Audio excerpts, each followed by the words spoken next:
कुंडली में बैठा मंगल आपके जीवन, करियर, सेहत और रिश्तों पर अपना क्या असर डाल सकता है, आज यही बता रहे हैं आपको पंडित सुरेश पांडे जी। अपनी चर्चा को आगे बढ़ाते हुए बात करते हैं संपत्ति की। कुंडली में बैठा मंगल आपकी संपत्ति पर अगर बुरा असर डाल रहा है तो आपको कौन से उपाय करने चाहिए, आइए जानते हैं। बताइए पंडित जी। मंगल भूमि का प्रतिनिधित्व करता है, जमीन का प्रतिनिधित्व करता है। जिसकी कुंडली में दशम भाव पर मंगल की पूरी दृष्टि होती है या मंगल की स्थिति होती है, ऐसे लोग खूब संपत्ति का सुख पाते हैं। और ऐसे लोग अगर प्रॉपर्टी से रिलेटेड काम करें तो उनकी खूब उन्नति होती है।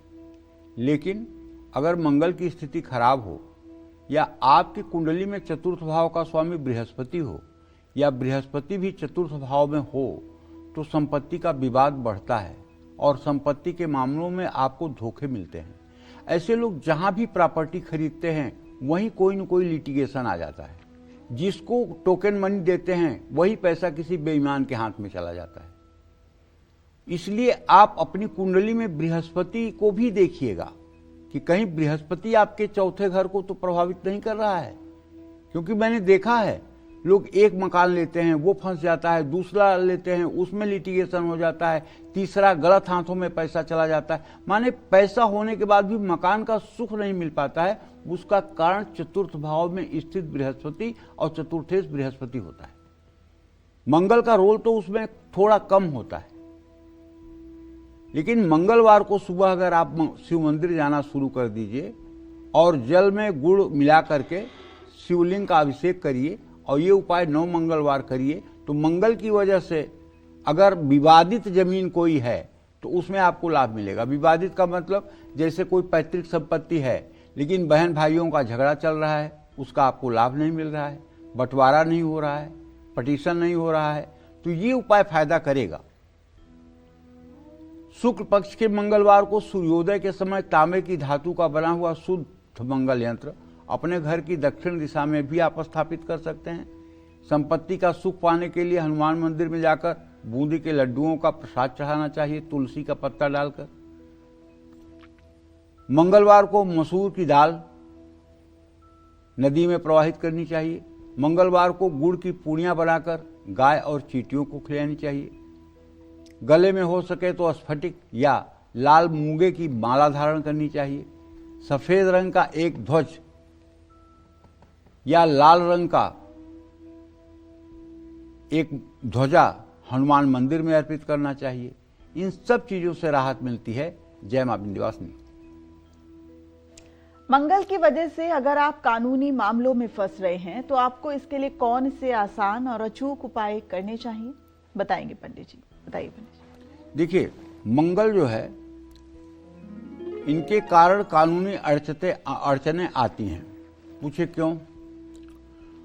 पहला कारण तो यह है कि मंगल दुस्साहस देता है। अगर मंगल ज्यादा खराब हो जाए तो दुस्साहस देता है।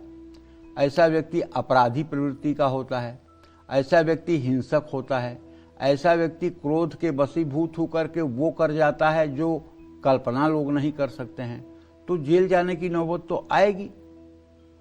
और ऐसे व्यक्तियों के जो दाहिने हाथ का अंगूठा होता है वो सबसे ऊपर वाला जो परुआ होता है ये बहुत छोटा होता है। जिनका मंगल दुस्साहसिक होता है उनका आप अगर हाथ देखेंगे तो दाहिना बायां दोनों हाथ में अंगूठे में 3 पोरुए हैं। सबसे नीचे वाला ये काम शक्ति है, मध्य वाला ये आपके सोचने की शक्ति है, इच्छा की शक्ति है, और ऊपर वाली तर्क शक्ति है। तो ये तर्क शक्ति का जो स्थान है ना ये बहुत छोटा हो जाता है, बहुत छोटा, एकदम गोल मटोल छोटा, और ऊपर चौड़ा हो जाता है। ऐसा व्यक्ति बुद्धिहीन और भावुकता में आकर के सारा निर्णय लेता है। ऐसे लोग ही अपराधी होते हैं और ऐसे लोग ही अपराध करते हैं, ऐसे लोग ही हत्या करते हैं, ऐसे लोग ही हत्यारे होते हैं। तो अगर ऐसी कुछ स्थिति आपके हाथ में या आपके कुंडली में बन रही है तो आपको हर रोज चंद्रमा जब उदय हो तो उस समय चंद्रमा की रोशनी में बैठ करके जो रामचरितमानस में रुद्राष्टक लिखा हुआ है उत्तरकांड में, नमामि समीशान निर्वाण रूपम विभुम व्यापकम ब्रह्म वेद स्वरूपम, निजम निर्गुणम निर्विकल्पम निरीहम चिदाकाशवाकाशभासम भजे हम। तो ये रुद्राष्टक याद करके और अगर नित्य रुद्राष्टक का पाठ किया जाए और भगवान शिव का स्मरण किया जाए तो इन बीमारियों से आपको मुक्ति मिलेगी। और साथ ही ओम उमा महेश्वराभ्याम नमः, हाथ पैर धो करके स्वच्छता से आसन पर बैठकर घी का दिया जलाकर जगत जननी जगदम्बा माँ पार्वती का ध्यान करते हुए, भगवान शिव का ध्यान करते हुए अगर इस मंत्र का ध्यान किया जाए, इस मंत्र का जप किया जाए तो निश्चित रूप से एक अच्छे वायुमंडल का निर्माण होता है। और गले में तीरमुखी रुद्राक्ष भी आप एक दाना धारण कर सकते हैं। और अगर चीजें कुछ हद से ज्यादा बाहर जा रही हैं आपके, और अब आपके सामने भगवान के अलावा दूसरा कोई अवलंबन नहीं दिखाई दे रहा है, कोई सहयोग करने वाला इस पृथ्वी पर अब आपका नहीं दिखाई दे रहा है, आप बिल्कुल अब सरेंडर की स्थिति में आ गए हैं, तो मैं आपको बताना चाहूंगा कि आप मां पीतांबरा बगलामुखी की शरण ले लीजिए। चाहे आपका दुश्मन सहस्राबाहु जैसा होगा, वो भी आपका बाल बांका नहीं कर सकेगा। इसके लिए आपको चाहिए बगला अष्टोत्तर शतनाम। ये आप अपने YouTube पे भी अगर टाइप करेंगे तो मिल जाएगा, बगला अष्टोत्तर शतनाम। इसका 108 पाठ अगर आप 40 दिन कर दें तो मैं गारंटी के साथ कहता हूं, चाहे जितनी बड़ी शत्रु बाधा होगी उसमें विजय आपको ही मिलेगी। और अगर इससे भी ऊपर कुछ कर सकते हैं तो मध्य प्रदेश में एक नलखेड़ा नाम का स्थान है जो लगभग उज्जैन महाकाल से 90 किलोमीटर की दूरी पर है। वो मां बगलामुखी का आदि शक्ति पीठ है। वहां मां बगलामुखी स्वयंभू हैं।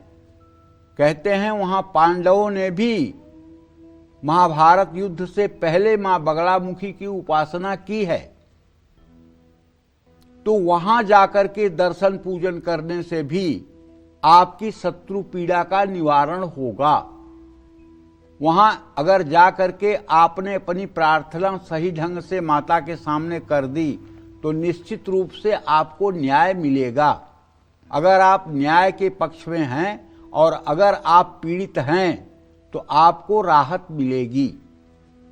हां, अगर आप किसी का अहित करने के लिए या किसी को बर्बाद करने के लिए जाकर वहां प्रार्थना करते हैं और वो निर्दोष है तो उसकी सुनवाई नहीं होगी। मंगल से दोष से पीड़ित लोगों को ब्लड डोनेशन करवाना चाहिए। हनुमान जी के चरणों में सिंदूर, हनुमान जी के चरणों से सिंदूर लेकर अपने माथे पर तिलक लगवाना चाहिए। हर मंगलवार को भगवान कार्तिकेय की भी उपासना करना चाहिए। सूर्योदय के समय सूर्य के सामने बैठकर हनुमान चालीसा का पाठ करना चाहिए। कानूनी मामलों में परेशान हैं तो जौ को लाल कपड़े में लपेटकर अपने घर में किसी भारी चीज के नीचे दबा देना चाहिए। ये सब भी चीजें आपके लिए लाभकारी हैं, लेकिन जो परम लाभकारी है वो मैंने आपको बताया। नलखेड़ा जाकर के अगर वहां आप अपनी अर्जी लगाते हैं तो निश्चित रूप से माता के अमित प्रभाव से आपकी मनोकामना पूरी होगी। क्यों? क्योंकि बगलामुखी माता को ब्रह्मास्त्र विद्या कहते हैं। इनको पीतांबरा भी कहते हैं, ब्रह्मास्त्र विद्या भी कहते हैं। यही ब्रह्मास्त्र विद्या है। मध्य सुधाब्धि मणिमंडप रत्न वेद्याम सिंहासनोपरिगताम परिपीत वर्णाम पीतांबराभरण माल्य विभूषितांगी देवी नमामि धृतमुद्गर वैरि जिह्वाम जिह्वाग्रमादाय करेण देवी वामेन शत्रुन परिपीडयन्तीं गदाभिघातेन च दक्षिणेन पीतांबराढ्या दुभुजाम नमामि। ऐसा मतलब कि माँ की आराधना अगर आप नित्य करना शुरू कर दें और बगला अष्टोत्तर शतनाम का नित्य पाठ करना शुरू कर दें तो मैं दावे के साथ कह सकता हूं शत्रु पीड़ा से आपको कोई नुकसान नहीं होगा। जय मां विंध्यवासिनी।